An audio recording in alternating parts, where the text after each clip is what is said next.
I'll do Malik Willis if Okay. you want. Okay, obviously an amazing physical talent. If a great NFL quarterback it was all about a strong arm and being athletic, he'd be the first overall pick in the draft. But that's obviously that's not what it's all about. But he is a great athlete, just cannon for an arm.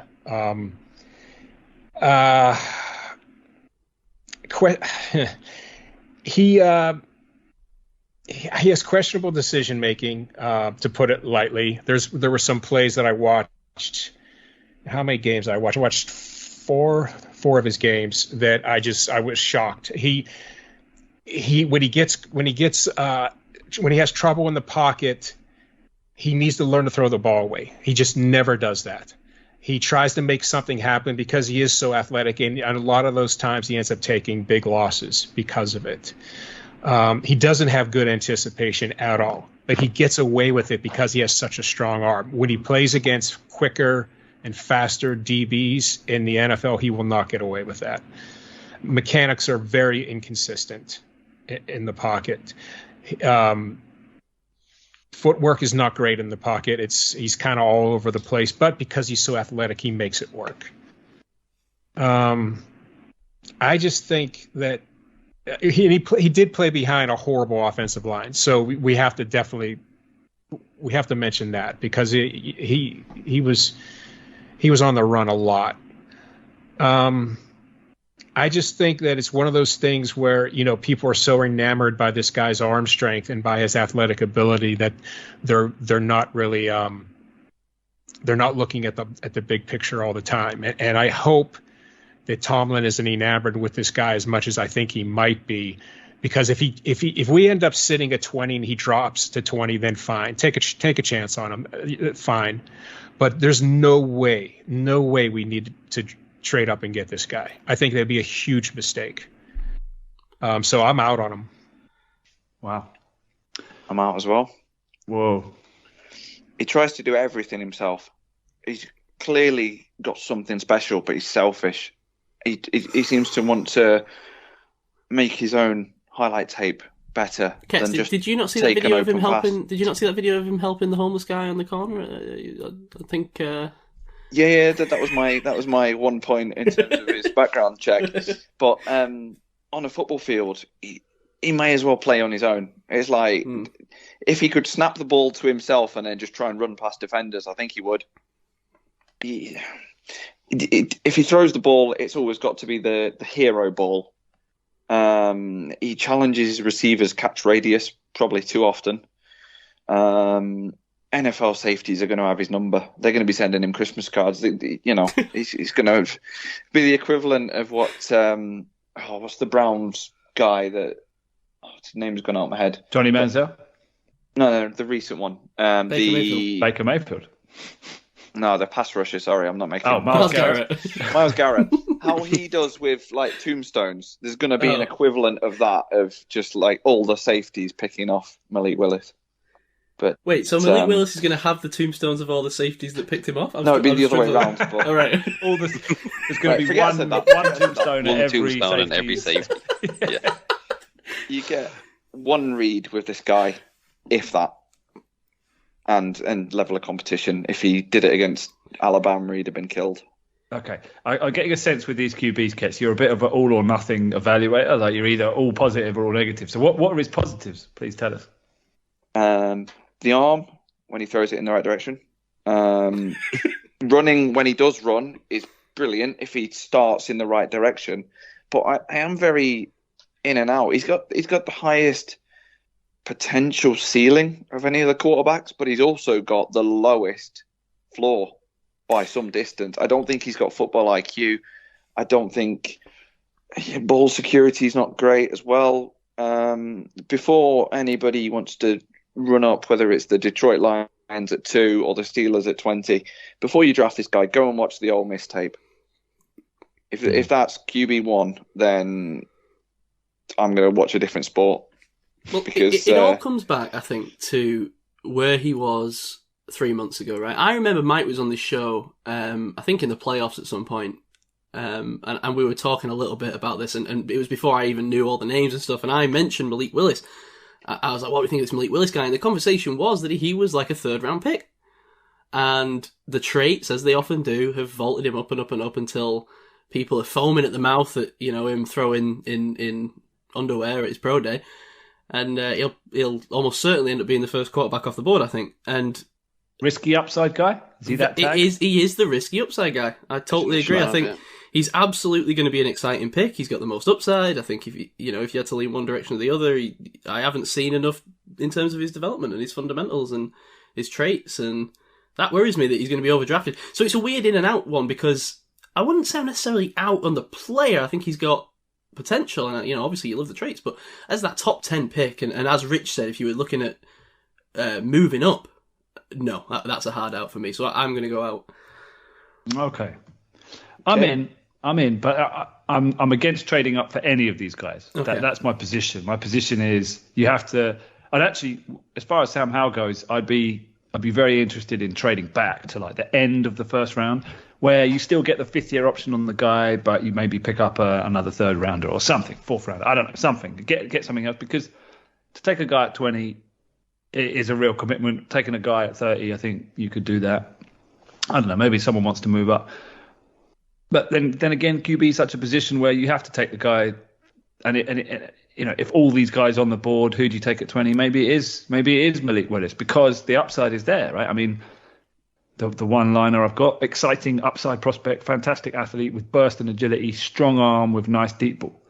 I mean, the traits are there, right? And you could say this is the Patrick Mahomes, this is the Josh Allen guy this year, the Lamar Jackson, the guy that's by no means certain but has some traits. Just touching on Lamar Jackson, my one line for this guy was running back with a cannon arm.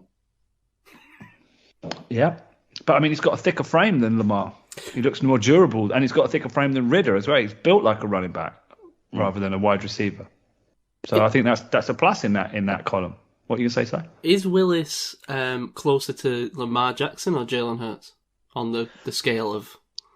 No, I'd say Ridder's more Jalen Hurts. I'd say Willis is closer actually to Trey Lance. And it's weird how I've completely changed my view. Like last year, Trey Lance was for me the head and shoulders guy, whereas Willis for some reason doesn't match up to Trey Lance for me. I don't know what it is quite exactly, because they're similar prospects from small schools.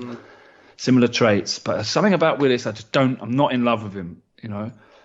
I like his release. I like his throws on the move. I like, what he does on the rollout. He's a smooth mover.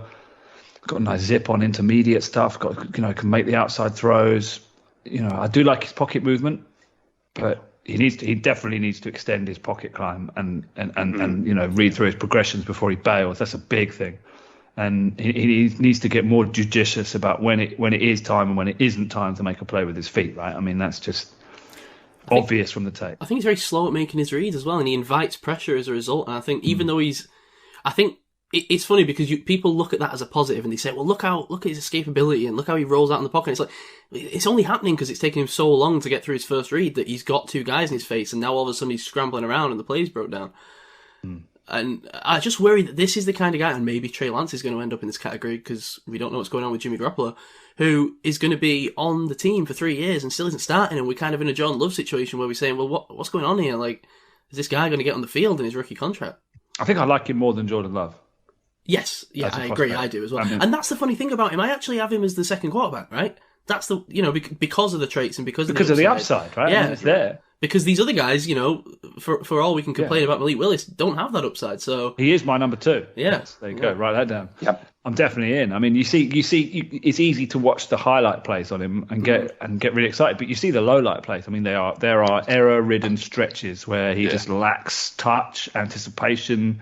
And these are the things where he's got to grow. He's got to become a quarterback rather than a running back who throws the ball, like you say. This is why it doesn't feel like a steal as he picked to me, which is why I'm surprised there's so much interest in him all of a sudden. Because but then what's the comp? I mean, the comp is Cordell Stewart, right? I mean, the Steelers have done this. That maybe they do zig where they've zagged before, and I mean, you can definitely. I reckon you could design an offense around this guy. You've got a good running back, good defense. It's possible. I mean, accuracy is an issue, right? He's only completed 62% of his passes at Liberty and had 12 interceptions in 2021 against poor opposition. So this isn't a guy that's been battle tested. You look at, in 2021 completion percentages, he's last out of all these guys. That's and in 2020 he was 41st. So he's actually regressed last season with 61%. It's not good. It's not good. Willis was 36 2021 in QBR rating, which is last out of all the guys apart from Purdy, which we'll get onto in a minute. Right. So statistically, he's not been a great quarterback in college. So the hope is that he's going to be a better quarterback in the pros than he was in college. But you can see he's not, at best, he only sees half the field. He has the mobility to extend the play in the pocket. So hopefully, he's got room to grow in terms of field vision because he doesn't need to bail as quickly as some other guys because he is so escapable. But it's just the lack of anticipation. I think he's definitely going to have to sit a year. This is the Mahomes guy. This is the guy that he's nowhere near ready starting. No, minimum. The offense, minimum, maybe two. I mean, the offense was so simplistic. I mean, the Liberty offense is like a high school. I mean, it's like Pop Warner offense. He didn't have any. They didn't give him any reads. There was no checkdowns. So that kind of reinforced his bail first mentality, right? He had nowhere to go to. It was either like deep downfield or you got to run, basically. That coach was probably quite clever. He was like, he knew which side his bread was buttered. He's like, okay, I got an athlete at quarterback. Let's make the most of it. So he literally bails at the first sign of pressure. He's that guy. I don't know how many bar fights you've been in with your group of friends or whatever, but you turn around and there's one guy missing. Where's that guy? He's gone. He ran home at the first sight of trouble. That's Malik Willis, right? He's gone. First sign of pressure, he's done. So, that needs to be checked out. And I don't know, is there anything in his background, Ketz? What you got there? I didn't get a lot on him, to be honest. There was just obviously a lot about the homeless guy in Indianapolis. I didn't see a specific amount of kind of background information on him. A question though to ask on the background, going back to the Joe Burrow comparison. We know that Joe Burrow was at Ohio State, hit the transfer portal, went to LSU. So Malik Willis was at Auburn for 2 years, was told essentially he's not going to be the star. Why wasn't there another very highly ranked college team after him? And instead he's gone to Liberty. I don't know what conference Liberty are in. Apologies to the Liberty fans and listeners, and those who work for the insurance. That jingle is still in my head, the American TV ad. Good. Liberty. Yeah. Liberty. Can't get it out now. Thanks, bud. That the only background question I have is that is why wasn't he picked up? LSU took Joey Burrow and obviously saw the talent that he had. Why didn't anyone else do that with Malik Willis? Where were the teams in the SEC or the Big Ten or the Pac-12 or whatever going after him? Because you look at the teams he played. Gav, you made a great point there about there are some awful games in there, and Liberty is a very simplistic offense. I'm expecting him to dominate, and he didn't.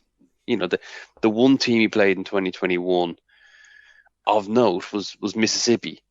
3 interceptions and was 16 for 25, 173 yards. Now, 71 yards rushing, but that was a 2.6 a pop. That doesn't jump out to me. I mean, who else is he playing? Old Dominion, Troy. Who are Campbell? I've never even heard of Campbell. North Texas, Massachusetts, Alabama, Birmingham. I mean, these aren't big names. I think he's such a projection. It's terrifying. This is the issue. It scares me to death, mate, that we're talking about drafting a QB potentially second overall, right? That's the buzz maybe with the Lions, that has a 61% completion percentage against these teams. I can't believe sub that. 3,000 I don't yards. think that's smoke, man.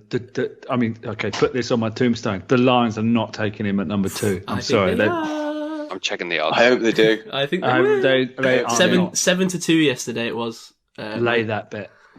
It's not happening. The Lions aren't stupid. Okay. You in or out, Mike? Out. Oh, I'm the Lone Star. Lone Star in. Who saw this coming? I thought Malik Willis To was a world be of loved. islands. Wow. Yeah. I nearly red starred him as well because I love the upside. I love it. So just in terms of rankings, Rich, where did you have him? I have him at 5. I had him at 2. And Mike? 3. Good. Wow. Okay, cool. Thank you. 3 and you're out. I have him at 2 and I'm out. And this is, 2 and out. This is the problem. He's such a projection. I mean, when you look at the last very athletic quarterback in Lamar Jackson, yes, there were question marks and stuff like that, but he won the Heisman. He played solid ball. It was just, it wasn't a case of whether he was going to be good in the NFL. It was, is the system going to be there for him to excel? But the NFL Willis, has changed. Even in that time, the NFL has changed. But at least you saw phenomenal play out with Jackson at college. You don't see that out with Willis. The issue with Jackson was his arm, but with Willis, it's almost everything apart from the athleticism.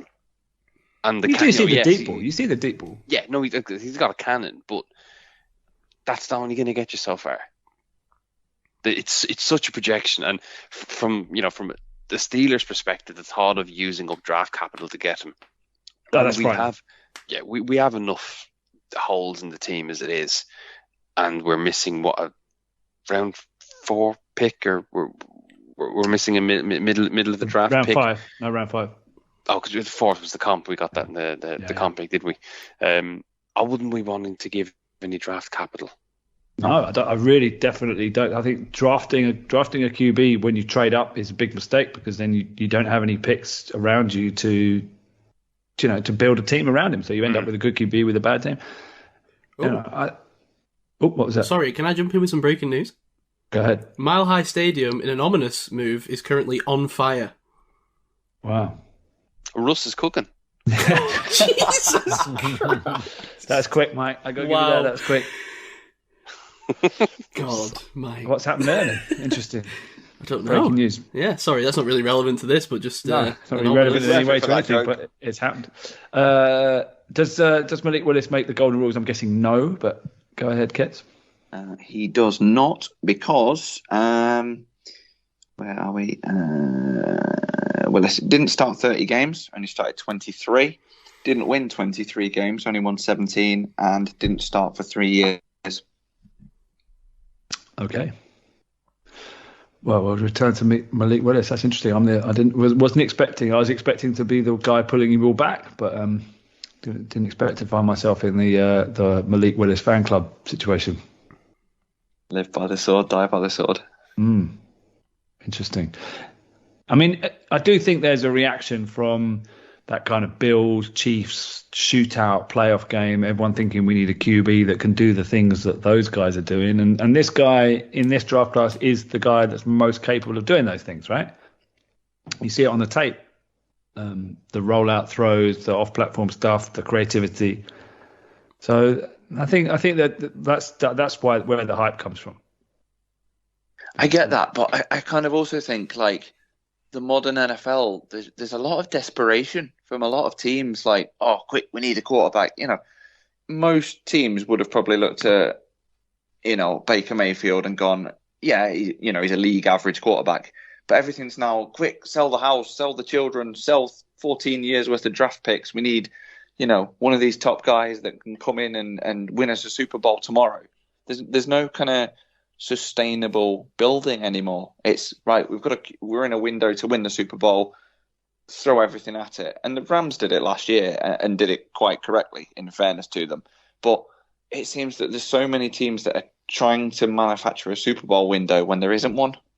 And a lot of that comes down to I think that's why drafting an elite quarterback. The free agency has been so trade crazy this year. It's because teams are more willing to give up uncertainty in the draft for certainty in free agency based on what the Rams have done. It's a direct reaction to Rams winning a Super Bowl. And it makes sense. I mean, it's been for too long. There's not been enough trades in the NFL, right? I mean, it makes sense to do this. If you're a team that's rebuilding, just give away your best players and take the picks. I mean, it makes sense to me. So, if you're a desperate team and you need some upside, Malik Willis is the guy, I think, certainly a guy. I don't think he's the guy, but never mind. Okay. Right, let's keep searching. Who's the more upsidey guy in this draft? If you want to go draft for upside, I mean, well, there isn't one. There isn't one. He's the upside guy, right? I mean, yeah. He's the exciting prospect. You turn on the highlights, it's all there. Well, actually, maybe we'll get to a guy who's got some upside later on. All right. Ooh. Okay. Where are we going next? Who's not gone?